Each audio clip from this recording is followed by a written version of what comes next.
Hello friends, મારી channel ગુજરાતીમાં તમારું ખૂબ ખૂબ સ્વાગત છે. ગુજરાતીઓના ઘરમાં પૌવા તો બનતા જ હોય છે વારંવાર, પણ આ રીતથી એક વખત પૌવા બનાવશો ને તો ઘરના ચોક્કસ કહેશે કે આજે કંઈક નવીન રીતથી જ પૌવા બન્યા છે. એટલા ખાતા વેત ગળે ઉતરી જાય. બાળકોને ટિફિનમાં આપશો ને તો પણ એને ગળે ડચુરો નહીં બાંધે એવા એકદમ સોફ્ટ અને ટેસ્ટી પૌવા બનશે.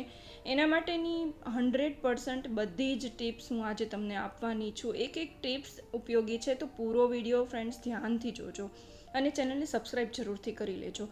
તો અહીંયા મેં 3 કપ પૌવા લીધા છે. આ છે ચોખાના જાડા પૌવા. તો હંમેશા બટેટા પૌવા બનાવતી વખતે જાડા પૌવાનો જ યુઝ કરવાનો. આને આપણે 2 પાણીથી સારી રીતે ધોઈ અને આવી રીતે નીતરવા મૂકી દેવાના છે એક ચાળણીમાં. અને એક ટીપ અહીંયા પણ છે કે તમે આ કામ તમારે બટેટા પૌવા બનાવવાની શરૂઆત કરો ત્યારે જ કરવાનું છે. એડવાન્સમાં જો તમે આવી રીતે મૂકી દેશો ને તો પૌવા એકદમ કોરા થઈ જશે અને એનો ટેસ્ટ સારો નહીં આવે. હવે એક પેનમાં 3 ટેબલસ્પૂન તેલ લઈ લેવાનું છે. આમાં તેલ પણ ઓછું જોશે આ રેસીપીમાં. 2 ટેબલસ્પૂન રાઈ નાખવાની છે અને 1 ટીસ્પૂન જીરું નાખવાનું છે. બટેટા પૌવામાં હંમેશા રાઈ વધારે હોય તો એનો ટેસ્ટ સારો આવે છે. 1 ટીસ્પૂન વરિયાળી નાખી છે, જે જરૂરથી નાખજો. ટેસ્ટ પણ સારો આવશે ને પચવામાં પણ હલકા થઈ જશે. 1/4 કપ શીંગના દાણા નાખ્યા છે. 4 લીલા મરચાંને મેં સ્લાઇડ કરીને નાખ્યા છે અને 10 થી 12 લીમડાના પાન નાખ્યા છે. આ બધું અડધી મિનિટ સાંતળી અને પછી 1/2 ટીસ્પૂન હિંગ નાખી છે. હિંગ પણ પચવામાં હલકી હોય છે અને પૌવામાં ટેસ્ટ પણ એનો સારો આવે છે, તો વધારે જરૂરથી નાખજો. હવે 2 કાંદાને મેં ઝીણા કટ કરીને લીધા છે, એડ કરી દઈએ. કાંદા સતળાઈ જાય 2 થી 3 મિનિટ એટલે આપણે 1 ટમેટું એડ કરવાનું છે અને એમાં 2 ચપટી જેટલું લાલ મરચું નાખવાનું છે. આ નાખવાથી પૌવાનો કલર બહુ સરસ આવશે. હવે આ બધું જ 2 મિનિટ સતળાઈ જાય ને એટલે અહીંયા મેં 3 બટેટા લીધા છે અને ઝીણા સમારીને. હવે અહીંયા સોલ્ટ નાખવાનું છે. તો અહીંયા મેં 1/2 ટીસ્પૂન સોલ્ટ નાખ્યો છે અને 1/2 ટીસ્પૂન હળદર નાખી છે. 1 ઇંચ આદુનો ટુકડો નાખ્યો છે, એને ગ્રેટ કરીને નાખ્યો છે. એ પણ જરૂરથી નાખજો જો તમે ન નાખતા હોય તો.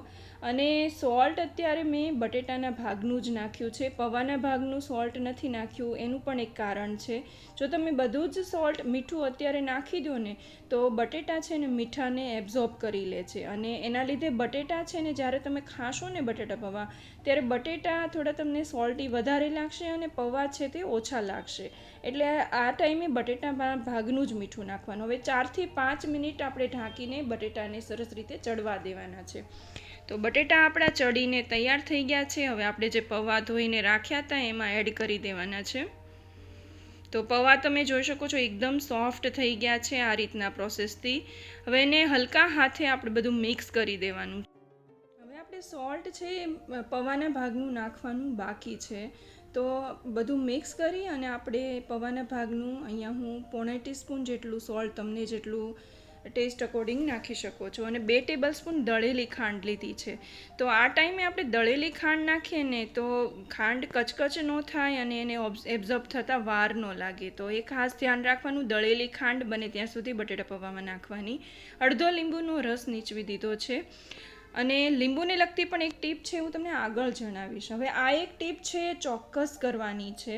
તો એક તપેલીમાં મેં પાણી મૂકી દીધું છે. એની ઉપર આવી રીતે પૌવા જે બનાવ્યા એ પેન જ ડાયરેક્ટ આપણે મૂકી દેવાનું છે અને લો ફ્લેમ ઉપર આપણે 5 મિનિટ આને મૂકીને રાખવાનું છે.